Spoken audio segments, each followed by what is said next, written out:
নমস্কার, আশা করছি সবাই ভালো আছেন, সুস্থ আছেন এবং অবশ্যই নিজের যত্ন নিচ্ছেন। আর নিজের যত্ন নিলে আনন্দে তো থাকবেনই, সেটা বলাই বাহুল্য। আজও অফিস শেষ করে আমার মনে হচ্ছিল কোথাও একটা যাই। কোথায় যাই সেদিনকে যখন পাটুলিতে গেছিলাম, দেখলাম ওখানে একটা খাদি মেলা হচ্ছিল। তো প্রথমে ভাবলাম সেই মেলাটাই একবার ঘুরে দেখে আসি। সেদিন তো দেখলাম না, এদিকেও সোশ্যাল প্ল্যাটফর্মেও দেখছে সেই মেলাটাতে অনেকে গেছেন এবং বেশ একটা গ্রাম্য মেলার মতন একটা মেলা বসেছে ওখানে। তাই অফিসের পার চুকিয়ে সন্ধেবেলা ঠাকুরকে পুজো টুজো করে চললাম সেই মেলার উদ্দেশ্যে। ঠিক করেছিলাম ওখানে দুটো মেলা হচ্ছে, একটা ওই খাদি মেলা আর একটা যে সেদিনকে আমরা ট্রেড ফেয়ার দেখতে গেছিলাম সেটা। তো আজকে দুটোই দেখব। কিছু কেনাকাটাও ছিল, সামনেই পয়লা বৈশাখ, কাউকেই সেরকম কিছু কিনে দেওয়া হয়নি। সাধারণত পয়লা বৈশাখে আমি সবাইকে বাড়িতে পরার জন্য যেসব জামা কাপড়গুলো হয় সেগুলোই দিই, কিন্তু এবার এখনও পর্যন্ত সেগুলো কেনা হয়নি। তো ভাবলাম ওখানে যদি ওই ধরনের কোনো জামা কাপড় পাওয়া যায় তাহলে সবার জন্য সেগুলো কিনে নেব। তো সেই মতো ভেবেই চলতে আরম্ভ করলাম, আর চলতে চলতে পৌঁছে গেলাম একদম মেলার সামনে। আমি যেরকমটা ভেবেছিলাম সেরকমই। এখানে যে মেলা গ্রাউন্ডে মেলাটা হচ্ছে সেটা ওই পাটুলি ঝিলপাড়ের কাছেই, এবং এই জায়গাটা অনেকেই চেনেন।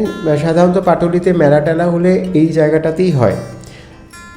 মেলার বাইরেও দেখলাম প্রচুর দোকানি বসেছেন, কেউ বেতের চেয়ারপত্র নিয়ে, কেউ কাঠের পুতুল নিয়ে, কাঠের আসবাবপত্র নিয়ে।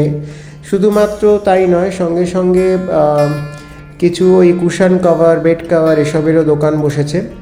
আর কোথাও গেলে পরে, বিশেষ করে মেলাতে গেলে পরে, তো এটা ওটা খাওয়া একটা একটা অবিচ্ছেদ্য অঙ্গ। ঢুকতে না ঢুকতেই সুস্মিতা আর বুবু ঠিক করলো ওরা এটাকে ঘুটি গরম, সেই ঘুটি গরম খাবে। তো আমিও বা বাদ যাই কেন, এক যাত্রায় তো পৃথক ফল হতে নেই। সুতরাং আমিও খেতে আরম্ভ করলাম, আর খেতে খেতে এই জিনিসগুলো দেখতে শুরু করেছিলাম। আমার এখানকার একটা কর্নার র্যাক খুব পছন্দ হয়েছিল, তবে সেটার দাম চাইলো 2500 টাকা। আমার দামটা শুনে একটু বেশিই মনে হলো। আর যে গোল টেবিলগুলো ছিল সেগুলোর দাম ছিল প্রায় 2000 টাকার মতো। যাই হোক, মেলাতে তো ঢুকে পড়লাম। মেলায় ঢুকেই দেখলাম সেখানে হরেক রকম জিনিস। এখানে একটা অদ্ভুত জিনিস দেখলাম, এই যে ছোটো ছোটো জিনিসগুলো দেখতে পাচ্ছেন, এগুলো আসলে ফ্রিজ ম্যাগনেট। এগুলি কিন্তু মাটির তৈরি, অর্থাৎ পোড়া মাটির তৈরি। এই স্টলটিতে দেখলাম ঘর সাজানোর বেশ জিনিসপত্র রয়েছে। সেই সঙ্গে যে আরও যেসব স্টলগুলো বসেছে, সমস্ত স্টলে কিন্তু পশ্চিমবঙ্গের ক্ষুদ্র গ্রামোদ্যোগ যে মন্ত্রকটা আছে সেইগুলোর নথিবদ্ধ যেসব সংস্থাগুলো আছে তাদেরই দোকানপত্র বসেছে। কিছু শিল্পী এখানে নিজের হাতে জিনিসপত্র তৈরি করেও দেখাচ্ছেন, তৈরি করে তারা বিক্রি করছেন।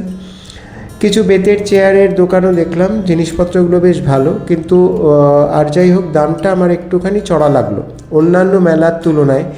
এর আগে আমি হস্তশিল্প মেলা বা সরস মেলা, যেগুলি নিউ টাউনে হয়, সেগুলোতে ঘুরে এসেছিলাম। তো তার তুলনায় দেখলাম যে জিনিসপত্রের দাম একটু বেশি। কিন্তু যদিও আজ মঙ্গলবার, তা সত্ত্বেও কিন্তু এখানে উৎসাহী ক্রেতাদের ভিড় কম নেই। অনেকেই দেখলাম অফিস ফেরতা এই মেলাটা ঘুরে যাচ্ছেন। এখানে কিন্তু রকমারি জিনিসপত্র, মানে ঘর গৃহস্থের টুকিটাকি জিনিস থেকে শুরু করে ঘর সাজানোর জিনিস, মাদুর, তারপরে আপনার চীনামাটির চায়ের কাপ, বিভিন্ন ধরনের পোশাক আশাক, সুতির জামা কাপড়, এসব কিন্তু খুব ভালো এখানে পাওয়া যাচ্ছে। আমি প্রত্যেক বলতে আমি নিজে, সঙ্গে আমার শ্যারক, সুব্রত বা ববি, ওর ছেলে এবং আমার মেয়ে, এই 4 জনেরই জামা কাপড় কেনা হলো। আমি যেটা ওদেরকে কিনে দিলাম আর কি, আমি নিজে গিফট করলাম, প্লাস ওদেরকেও কিনে দিলাম। বুবু আর সুস্মিতার জন্য কিছু কেনা হলো না, যাই হোক পরে কখনো চেষ্টা করা যাবে।